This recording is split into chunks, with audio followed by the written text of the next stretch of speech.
MSW Media.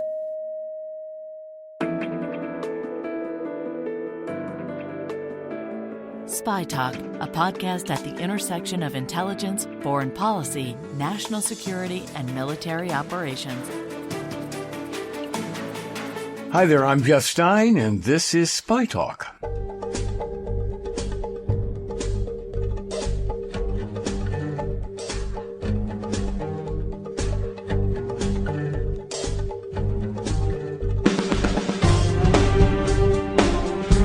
There are friendly nations, but no friendly intelligence services, goes an old saw in the spy business.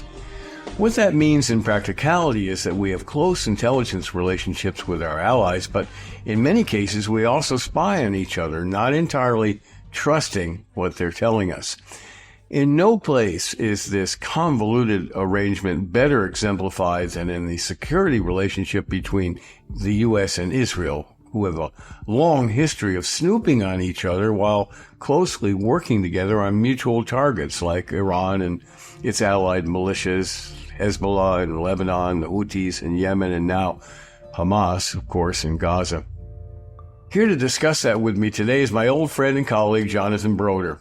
He's been in and out of the Middle East for decades, in particular Israel, whose struggles and wars he began covering many decades ago as a foreign correspondent for the Associated Press and Chicago Tribune, based in Tel Aviv. He's also been a foreign policy editor and writer for Congressional Quarterly and Newsweek. And today we're blessed to have him as a contributing editor at SpyTalk, where he's written a number of very shrewd pieces since the Hamas invasion of Israel last October 7th. Jonathan Broder, welcome to SpyTalk, or I should say welcome back to SpyTalk. And frankly, this is kind of conversation we would usually have over cocktails at my kitchen table or out on the back deck in summertime. It's a conversation we're always talking about, especially since last October 7th, the U.S. and Israel. What a problematic relationship. And of course, we always take the intelligence angle in. And we're very interested in the intelligence relationship between the U.S. and Israel. And I'll start by, repeating that hoary old oath. There are friendly countries, but there are no friendly intelligence services. So we've had this contradictory relationship with the Israelis all along, haven't we? Yeah, it's a very complicated relationship, to say the least. It's complicated because we don't entirely trust the Israelis. Of course, we don't entirely trust any ally, and our NSA, National Security Agency, antennas and other means are always eavesdropping even on allies, and that includes Israel. We've been eavesdropping on them forever. But that is a very complicated relationship. It's part of the overall contradictions in the relationship where, according to the leaker Edward Snowden, the U.S. and Israel have the tightest possible intelligence relationship, but at the same time, Israel is one of the greatest counterintelligence threats to us. Isn't that right? That's right. According to these documents that were released by Snowden back in 2013, Israel was identified as the third most targeted country in terms of spying on the NSA monitoring Israeli communications, SIGIL communications, and Israel was considered the third most dangerous threat to U.S. security after Russia and China. Of course, Israelis deny all this. We're just all friends. We lovey-dovey each other. No problem. Let's talk about some of the major incidents in the U.S. and Israeli intelligence relations. There was the Pollard affair, for example. Jonathan Pollard, who is a U.S. Navy intelligence analyst who was being run as a spy by the Israelis and was caught. Yes, this was back in 1988. Pollard was, as you said, a U.S. Navy intelligence analyst, and he downloaded and provided to the Israelis literally thousands of documents, highly classified documents. They could have filled up an entire room up to the ceiling. And he not only provided them to Israel, but he also sold them to South Africa, a few other countries. And the Israelis took some of that information and traded it with the Russians in order to secure the release of Jews from the Soviet Union. So Israel took classified U.S. secrets supplied by their spy, Jonathan Broder, really high-level intelligence, and gave it to Moscow as a bargaining chip to get Jews out of the Soviet Union. Yes, and some of this information included sources and methods, which is really the sort of the crown jewels of U.S. intelligence. And it was considered probably the worst breach of U.S. intelligence probably up until now. Until the next spies came along, until the next moles were discovered. Yeah. So, and this we might say was the decade of the spy, when Russian moles were discovered in the FBI and CIA and so forth and so on. Anyway, the Israelis, when they were caught, what did they say? I'm sorry?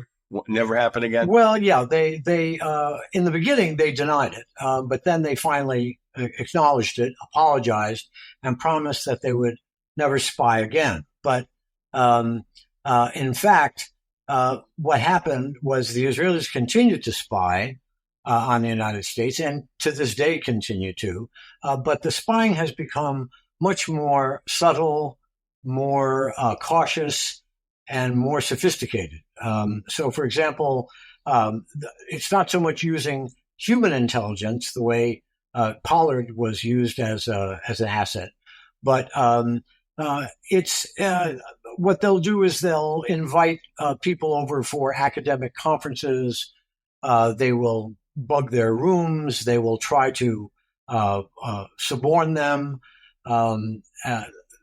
They use these kind of methods. There's a lot of it is economic intelligence, industrial intelligence, because Israel has industries, particularly their defense industry, which compete with the United States. So they need this information. Right. Yeah. As you know, we've talked about this before, and I've reported this in the past that, and I've been, this information has been corroborated many times over by other former high-ranking FBI counterintelligence officials. They've all said the same thing. They had to call the Israelis on the rug about every 6 months to say, cut the shit, meaning they caught them trying to steal U.S. technical secrets. So yes. This is ongoing. Right. But at the same time, it's interesting. At the same time, the Mossad and the CIA and the NSA and the Israeli Signals Intelligence Unit 8200 have extremely close relationships. I'm told that the Mossad has a station inside CIA headquarters in Langley. And among the documents that were released by Snowden was an actual document showing an agreement between the NSA and Unit 8200, in which the NSA agrees to provide Israel with raw intelligence, including the names of U.S. citizens. U.S. citizens that were, what more do we know about that, how they would use U.S. information on U.S. citizens? We don't really know that much about it. All we know is that we've seen the text of the agreement, and what Israel does with that information is anyone's. Mm-hmm. We might conclude that this is information on U.S. persons who have affiliations or ties to terrorist groups in the Middle East. I would assume that would be the case. Mm-hmm. Now, it reminds me of the Mad Magazine Spy versus Spy, famous graphic, and where they're holding knives behind their backs. Yes. So that's kind of the relationship now. So especially in the strained relationship between Bibi Netanyahu and President Biden, we can expect that NSA is really trying to listen to the cell phones of Netanyahu or otherwise overhear his war cabinet discussions. Yes, that's very true. And I think that all of this, the relationship between U.S. administrations and Bibi Netanyahu go back way before the current relationship between Netanyahu and Biden. So, for example, during the administration of Obama, when Obama was secretly negotiating with Iran for the Iranian nuclear agreement, this goes back to 2013, the Americans found out through monitoring Netanyahu's conversations that Israeli spies had found out about these secret negotiations and were planning to leak the information in order to turn opponents of the negotiations and any agreement with Iran in Congress, particularly Republicans, to get them to mobilize against these negotiations and against any agreement. I'm going to make a huge jump here and say that they probably got that intelligence from friends on the Hill. Israel has some very close friends in Congress, in the Senate, and the House, and it wouldn't be beyond them to leak sensitive intelligence to the Israelis if they thought it was something that was detrimental to the Israelis or against Israeli wishes, and that would have included the Iran negotiations. Well, that is a possibility, but you have to remember that the administration was keeping these talks secret also from Congress. So one has to assume that the Israelis picked this up by their own spying. Well, we have to take a quick break. When we get back, though, can you tell us what we know about Israel's electronic surveillance and intelligence gathering capabilities?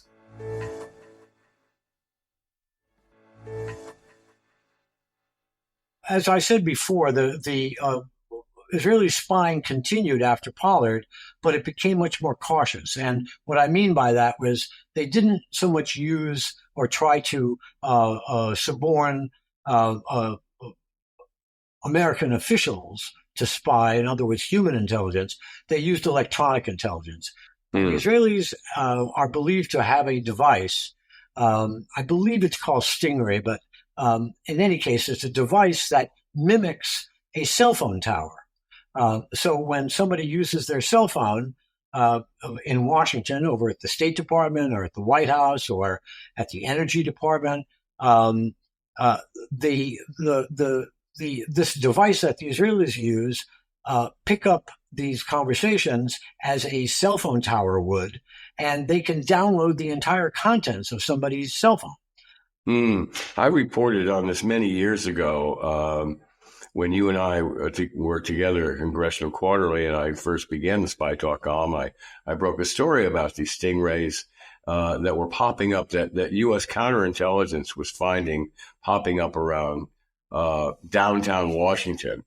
And one of the targets would be these lawyers' offices who represent foreign entities in particular, or law offices that had tight relationships with the White House and Congress and so on. And so, law firms weren't all buttoned up in terms of their electronic security. So the way to find out what was going on in the White House or Congress was to listen in on these lawyers' phones by placing these portable devices around K Street, Lafayette Square, and so on, to overhear American communications about American policy toward the Middle East in particular. Right. So, do you think we know what Netanyahu's thinking? Let's go back to October 7th. We were as surprised as the Israeli leadership about the October 7th Hamas offensive and slaughtering of civilians. So by depending on Israeli communications, we might have been totally surprised by that ourselves. Yes, I mean, I think that we've learned that Hamas was not a primary target for the United States. Of course, it was for Israel, but there's because Hamas wasn't targeting the United States exactly, and unlike Hezbollah. Yes, we had very good intelligence on Hezbollah because they were targeting the United States, but Hamas was considered more of a local Israeli issue or an Israeli threat to Israel. So what we did was we basically outsourced our collection of intelligence on Hamas to the Israelis. and the Israelis shared their information with us. But as we know, the Israelis totally misread the intelligence that they were gathering on Hamas. They knew about this plan to attack Israel a year before it took place, but they simply didn't believe that Hamas had the capacity to pull it off. These were lower level intelligence analysts and so on who were stitching this information together, right, and shoveling it upstairs. But somewhere there was a break in the chain of information. Well, what happened was that at the upper levels of Israeli military intelligence and the Shin Bet, the domestic security service, the leaders of those organizations simply didn't believe that, as I said, that Hamas had the capacity to pull off this plan. Or the intention. Well, they had the intention, but not the capacity. I mean, it's almost like the deception operation that the Allies, led by Eisenhower, pulled off against the Nazis on the eve of the Normandy invasion. Deception operations to make them think they were invading the Pas de Calais instead of Normandy, and so forth. They created this fake, tank corps made out of plywood to be photographed by German flights and so on. And so Hamas practiced a very good, and this is very much part of the intelligence world, of course, is deception. Sure. Psychological warfare. So they lulled the Israelis. The Israelis wanted to hear that Hamas was tending to governance in Gaza.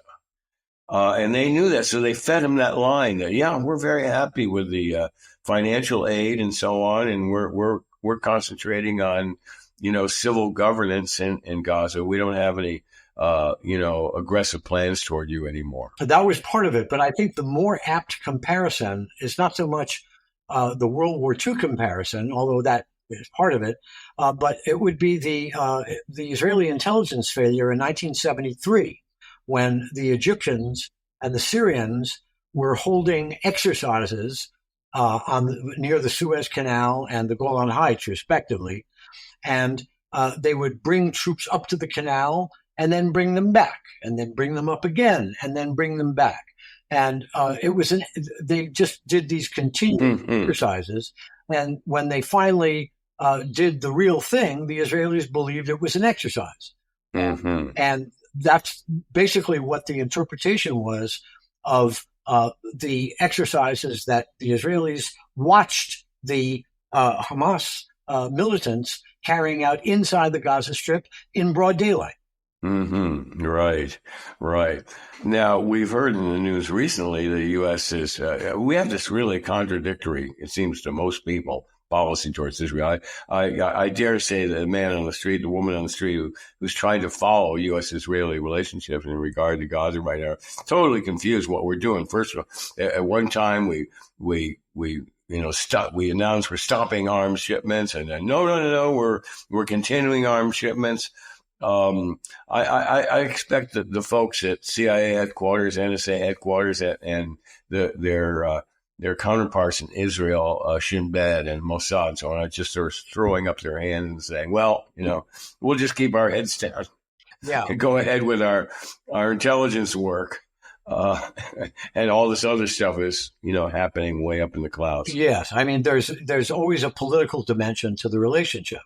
And with an election coming up here in the United States later this year, and with lots of protests against the war in Gaza and the huge civilian casualty toll, Biden is concerned. So he has to show that he is doing something to try to restrain the Israelis. So what he's done is he has halted a shipment of these big 2,000-pound bombs that the Israelis have been using to bomb Gaza. And that one of the reasons that the casualty toll is so high is that they've been using these bombs to take down entire city blocks in Gaza. At the same time, however, the United States is still committed to provide Israel with $3.8 billion every year for the next 10 years, under an agreement of military aid. And in addition to that, there was a recent supplemental foreign aid bill that was passed that gives Israel, in addition to that $3.8 billion, another $17 billion in aid, military aid. So both of those things are going on at the same time. From your reporting, John, do you think that the intelligence sharing has intensified since October 7th, and we are now training our own intelligence agents and technical capabilities on Hamas and on the Gaza Strip and the West Bank, for that matter, as well? Yes, I do. I think because this issue is so important and so immediate, I would imagine that the NSA, I would presume, the NSA is doing what it always does. But but I think that they have, there's always priority targets for the NSA. And I think that waxes and wanes with Israel. But I think right now it's waxing. They are definitely, I think, devoting more resources. Meanwhile, President Biden would love to be able to wiretap Bibi's cell phone and overhear any conversations he's having on the side. And likewise, Bibi would love to be overhearing any conversation that White House officials are having about Israel and Gaza and so forth. Exactly. In other words, the spies are going to be spies. They're going to keep spying. But exactly. Overall, we'll continue to have friendly relationships, trust but verify, to coin a phrase. Yes, exactly. And I think that, of course, the Israelis are well aware that the Americans are trying to listen in. So they probably have taken their own precautions. My reporting shows that they've presumably are taking countermeasures to prevent the Americans from listening in. Well, this won't be the last time we discuss this convoluted relationship between the U.S. and Israel and intelligence issues. John Broder, thanks for bringing your expertise to the SpyTalk podcast. And, of course, I'll hear more on this over cocktails at my kitchen table or on the back deck one of these days. So see you around, pal. Thanks a lot, Jim. And that's it for this week's SpyTalk. Be sure to check out our complete podcast archive on Apple or wherever you get your podcasts. And if you haven't already, do check out the SpyTalk.co news site on Substack, where we offer a steady diet of scoops and original analyses on the intersection of intelligence, foreign policy, and military operations. Just Google SpyTalk and you'll quickly find your way there. This edition of the SpyTalk podcast was smoothly produced, as always, by Kanai and edited by Molly Hockey for MSW Media. Oh, and that music, it's the soundtrack from Body of Lies, the 2008 thriller starring Leonardo DiCaprio as a CIA agent caught in a web of deception in the Middle East. That's it. See you around. I'm Jeff Stein. For more original reporting and insights like this, subscribe to SpyTalk.co on Substack and follow us on Twitter at @talk_spy. If you enjoyed our podcast, subscribe and leave a review on Apple Podcasts, Spotify, or wherever you get your podcasts. MSW Media.